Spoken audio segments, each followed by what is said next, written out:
What is up, Waffle Gang? I do hope you are well. My name is Mark, and today we're checking out some I don't work here lady, because why not, right? If you are new here, please consider hitting that like, that subscribe, and maybe that notification bell too. And just a huge thank you for taking the time out of your day to be here, be involved with the channel. It means the world to me. And let's crack on with today's stories. Much love, guys. Now, our first story comes from Tamira is Redditing. Classmate mistakes me as working in the park, begins to disclose fetishes. I was studying in the park by my house this afternoon when a cute guy around my age wearing a sweatshirt from my college sat down directly next to me. Thought that was kind of odd, especially during a global pandemic, so kind of scooched in the other direction. But then he started talking and he was like, "So, hi, I'm Jose."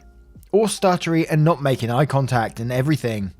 I thought it was so sweet that he was this nervous to talk to me, so I took the bait and said, "Oh, well, I'm Tamira." And he says, "Oh, that's a really pretty name. I would have never have guessed that would have been your name." There was a long, awkward pause as I tried to think what I could say in response to that, and he goes, "So, how about a walk around the park?" I thought that's really gutsy to ask, but you know what? I kind of like that. So I said sure and packed up my books and off we went. I figured it was the middle of the day, surrounded by other people, so worst case scenario, I could always ditch him if things felt shady. So we were walking and he was making more nervous small talk. I was telling him some stuff about my interests and background, asking him about his. He was like, "Wow, I didn't expect you to actually tell me so much about yourself." Wasn't sure how to feel about that, but alright. He's like, should I tell you a little bit more about me then? Because it is almost 3 PM. I figured maybe he had somewhere to go by 3 and I'd missed him mentioning it. So I was like, sure, tell me everything I should know about you. Figuring the whole experience to this point was like a fairy book or sitcom, so I should just keep rolling with it. But then he says, maybe we should have this conversation at your place. I thought asking me, a total stranger, to stop what I was doing and take a walk with him was gutsy. I thought what he'd just said was sleazy, at best. I kind of nervously chuckled and I looked for a non-confrontational out to the situation and said, "Haha, we're definitely not going to my place." He says, "Oh, okay, sure, fine. I didn't mean where you necessarily live, I just meant the place, wherever it is we're going. I'm sure you've got something all worked out. Anyways, I can start telling you about myself now, sure." He was kind of looking around to see if other people were listening and goes, "See, I'm really more of an ass kind of guy. I have a major spanking fetish. So if you've got any short skirts or, what? Forget the non-confrontational exit." I instinctively went, "Stop, this conversation is over," and turned to hightail it to the nearest store. This guy is running after me going, "Wait, what? I'm sorry, I didn't mean to, I'm sorry. The ad said you were cool with kinks and stuff. I just thought, wow, I'm sorry." Alright, that slowed me down. I'm thinking, did he just say ad? He stopped near me now, catching his breath going, "Again, I'm so sorry, and look, this may not be the best time to ask this, but am I still going to be charged? Like for the full time, even if you're leaving?" So, it took a second to figure out, but to make a long story short, this poor guy was experiencing a touch of pandemic loneliness, so went and hired a call girl off some personal section online. She told him she'd be there in the park wearing an identical graphic tee to mine, and we apparently have very similar features because she described the same height, build, hair and eye colour to mine. Once we got everything worked out, he was especially apologetic and begged me not to speak the encounter ever again, in case we know anyone in common. I'm going to do my best to keep that promise, so instead I'm posting it under the cloak of internet anonymity. Because, oh my god, I just had to tell someone. I definitely didn't work there, man. And the craziest thing about this whole story is, he almost had a date as well. If he carried on down the route he was going and didn't ask about the ass spanking, he would have been fine. I just love the whole situation though, that she's sat there and thinking, pandemic and all aside at the moment, that she's thinking this is some sort of fairy tale romance going on. Love it. But Mr. Hupfdole says, "If only you didn't notice earlier that he scored a first date with you." And Nim says, "Working in the park." Oh, working in the park. It took me a minute to realise you weren't talking about being a park ranger. Wow. And Veblen says, that's the most interesting and original story in a long time. And Tarnok says, pandemic loneliness, I think that goes for most of the human race right now. Well, let me tell you about myself. And JT Lennon says, suspicious as hell. Did you ask when the correspondence took place? I bet it only took place only shortly before you encountered the man, while you were already in the area. Someone in the park saw you and gave your description. There's no way this was a coincidence. And Captain Lucky Lou says, wow, he got really far as a total stranger on sheer balls. Just sat down and asked for a walk. The madman. And Feno says, and replies to this saying, tips for getting a date. 1. Imagine you're meeting a call girl, but you're incredibly nervous. 2. Ask if they want to go for a walk. 3. Stop imagining they're a call girl and instead ask if she has pets or what type of music she likes. And the Pinot Axum says, and replies to this saying, instructions unclear, disclose secret fetishes to random person at the park. And Live Long and Prosper says, he wanted a pandemic. And you know, that's gonna be a memory scarred in that guy's brain for the rest of his life. And OP's too, probably. Anyway, let's move on to the next story. And our next story is called Mom, just because I'm Latino doesn't mean I work at this Mexican restaurant. For context, where I live, our state has recently allowed restaurants to open indoor dining service with expanded capacity. A couple of days ago, I go into one of my favourite restaurants, a Mexican restaurant, to pick up a takeout order. When I get there, the hostess/owner told me it might take an extra few minutes because they've been bombarded by orders. Not an issue, I just wait. While I'm waiting for the hostess to come back with my food from the kitchen, I see people I know at a table eating.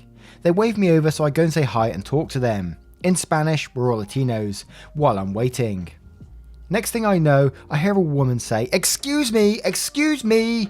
It took me a minute to figure out that she was talking to me, because I looked around and I didn't see the actual waitress inside. She was in the outdoor seating area. I make eye contact with this woman and ask, is there something I can help you with? She rolls her eyes and replies, yes, I've been standing here for 10 minutes and you refuse to even acknowledge me. I want a table for me and my friends.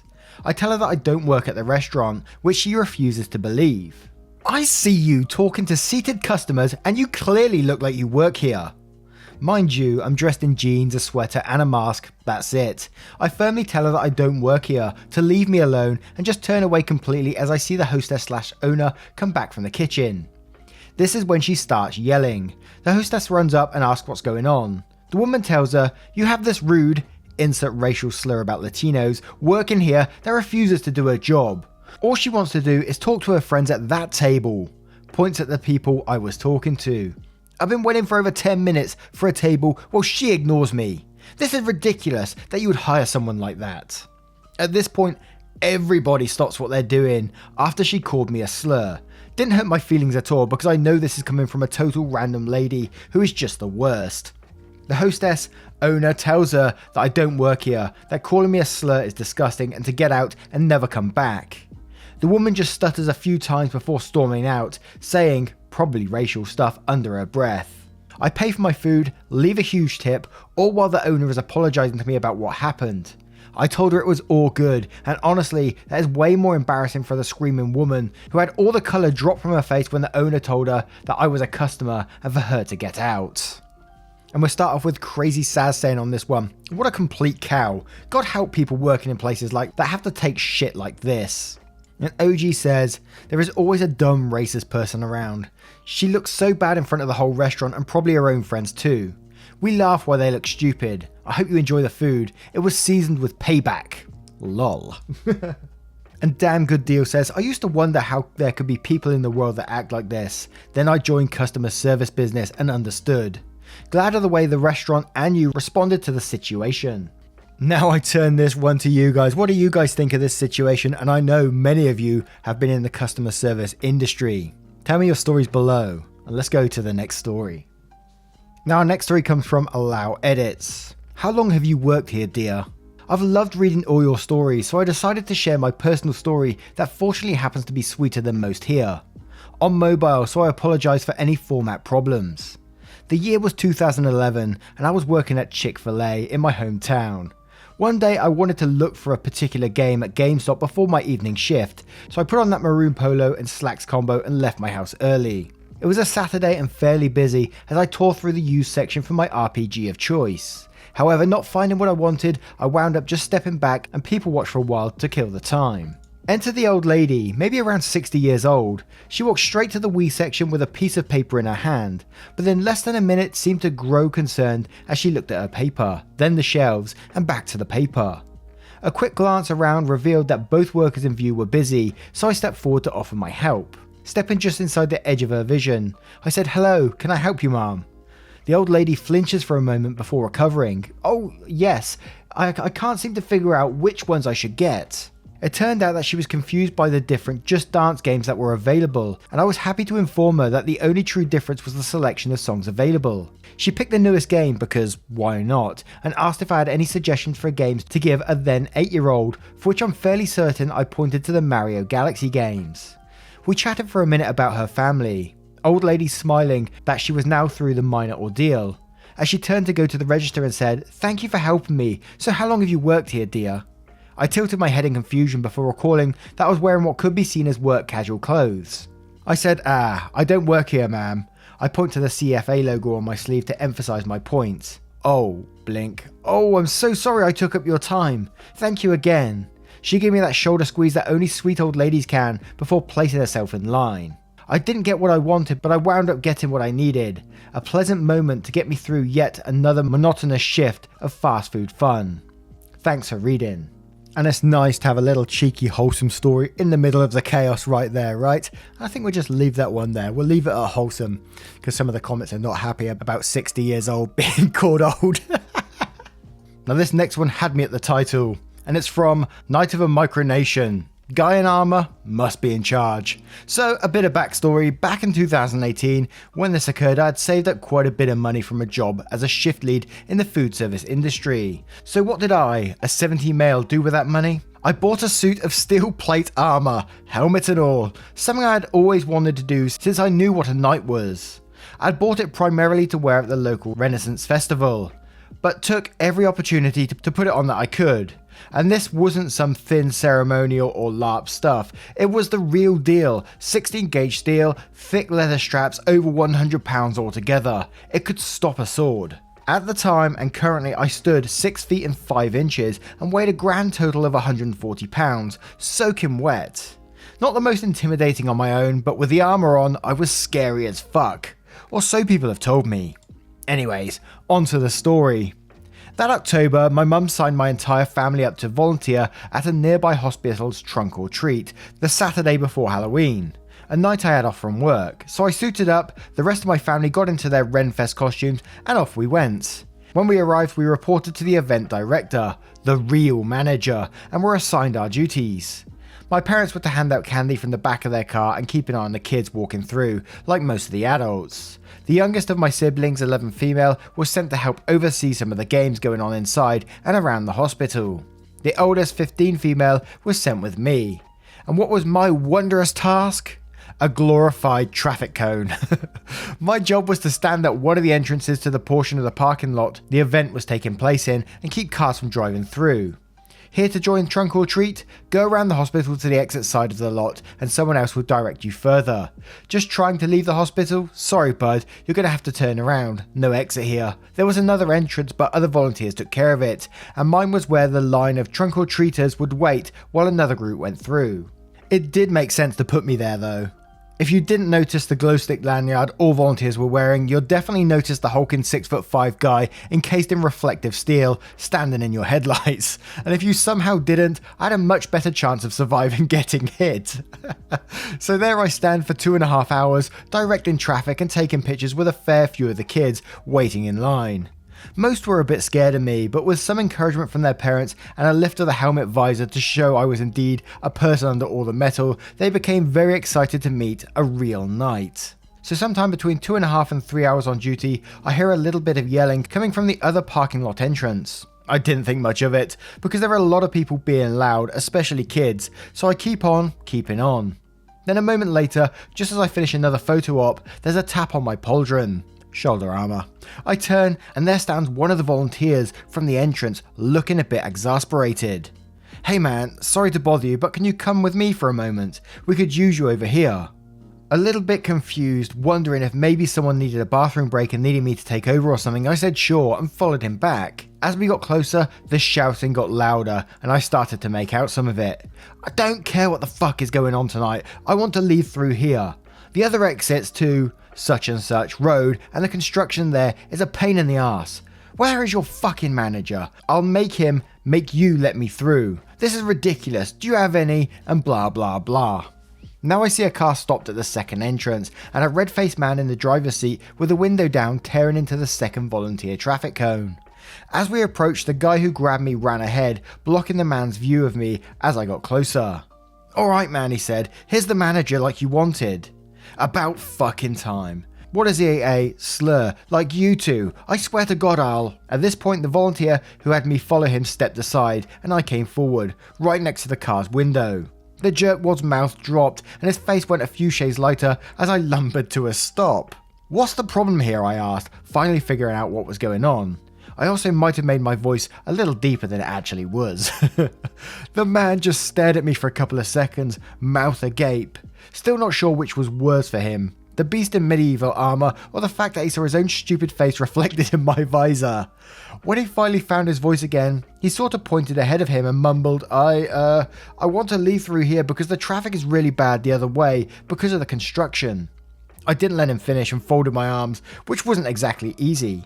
Seriously, you do see all these kids running around, right? The big line, the cars, the games, and you still want to drive through here. Especially with that mouth of yours. If anyone is a slur here, it's definitely not me or these guys. Nope, don't want to hear it. Stop shouting at my buddies, turn around and leave the way that isn't full of kids, or I have the hospital security come deal with you. I was loving this. I never got to talk to people like this at my actual job. Without a word, he rolled up his window, put the car in reverse and drove away. Once he was gone, the volunteer who grabbed me high-fived his buddy, then me. Sorry for dragging you into this, man, but I couldn't find the actual manager and this guy was pissed and then I saw you and I knew you would be perfect. I just laughed and told him it was no trouble, then it was actually very enjoyable. Then I took a picture with the volunteers, chatted a bit about my costume, then headed back to my post and finished the night content with my little revenge against all Richard Craniums in the world. Edit, here's a link to the picture of me that day of the encounter. I would have posted it in the first place, but the phone I had with the picture on it died, so I had to search for a backup. And that is pretty awesome. Only thing letting it down is lack of gauntlets and those trainers. But I absolutely love that. That is absolutely fantastic.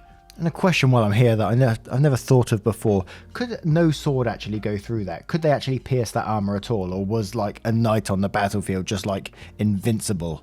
Yeah, I've totally got off there. Anyway. And then he says, and I did have gauntlets. Oh, just wasn't wearing the time of the pick. I do still have the armor, adding bits and pieces to the total costume, including sabatons. Yes, like the band, a functional but unsharpened sword and a shield, but I haven't had many chances to wear it over the last year. Oh, hopefully this year will be better. Don't count on it, my friend. Also, I've seen some comments have seemed a bit incredulous about my weight and height. I'm 100% serious about that. When I have my shirt off, you can count my ribs and see my chest move when my heart beats. Just won the genetic lottery for skinny jeans, I guess. Pity I need a tightly clinched belt to wear them. And I absolutely love that story. It's a bit different from the usual I don't work here lady stories, because it's just a night. And loads of the comments, all they was asking for pictures of the armor and just loads of Etsy links to suits of armor. I've just wasted nearly an hour looking at armor and I'm thinking, what the fuck am I doing? Am I going to be buying a suit of armor soon? What has gotten into me? Absolutely fantastic story, but what do you guys think of it? And is there any sort of old medieval, I don't know if they're called cosplayers or not, so I'm not sure if that's offensive to you guys, but anyone that's into the whole medieval cosplay stuff, let me know in the comments below, and don't forget to tweet me some pictures because I would love to see it. Anyway guys, thank you for being here today. I hope you did enjoy today's stories, and if you did, you know what to do. Hit that like, that subscribe, and maybe that notification bell too. Thank you for spending a little bit of time with us today, getting involved with the channel. It really does mean the world to me, and for just being here. Thank you so much, and I will see you in the next one. Take care, guys. Much love.